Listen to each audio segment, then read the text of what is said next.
নমস্কার দর্শক বন্ধুরা, আমার সহজ কথা মোটিভেশনের সবাইকে জানাই সুস্বাগতম। আমি তোমাদের বন্ধু মৌমিতা। আমরা সবাই নিজেকে খুশিতে দেখতে চাই, জীবনকে উপভোগ করতে চাই, আর এর জন্য জীবনের সফলতা আনাটা অত্যন্ত প্রয়োজন। তবে জীবনে সফল হতে গেলে কি করা উচিত সেটা হয়তো অনেকেই জানে না। আবার অনেকে সারা জীবন পরিশ্রম করেও সফল হয় না বা ভালো মানুষের সান্নিধ্য পায় না। অনেকে আবার সঠিক পরামর্শ না পেয়ে জীবনে সফল হওয়া থেকে অনেক দূরে থাকে।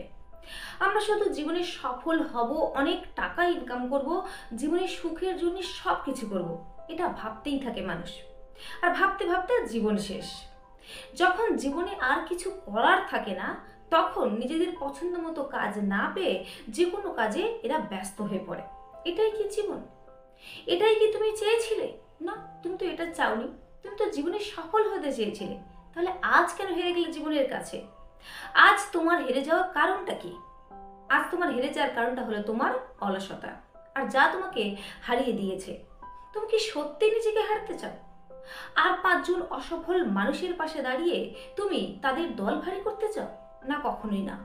তাহলে তোমাকে করতে কি হবে? তোমাকে অনেক কিছুই করতে হবে যা তোমাকে একজন সফল আর প্রতিষ্ঠিত মানুষ বানাবে। এক তো তোমাকে মনোনিবেশ করা শিখতে হবে, যে কোনো কাজে মনোযোগ দেওয়া শিখতে হবে। হয়তো তোমার শিক্ষাগত যোগ্যতা অনেকটাই কম, হয়তো তোমার পথের দিশা দেখানোর মতো কেউ নেই। তাহলে তুমি যে কাজটা করতে স্বচ্ছন্দ বোধ করো বা যে কাজটা তোমার পছন্দের কাজ, তোমার ভালো লাগে, সেই কাজটা কাজে লাগাও। এই পৃথিবীতে কোনো কাজ ছোট নয়। জুতো সেলাই থেকে চণ্ডীপাঠ, পৃথিবীর প্রত্যেকটা কাজ সমান গুরুত্বপূর্ণ। তাই তার মধ্যে যে কোনো একটা কাজকে তুমি বেছে নাও আর সেটা নিয়ে তুমি এগিয়ে যাও। সেই কাজে তুমি মন প্রাণ দিয়ে কাজ করো। দেখবে ওই কাজটা একদিন তোমার জীবনে সচ্ছল সময় নিয়ে আসবে।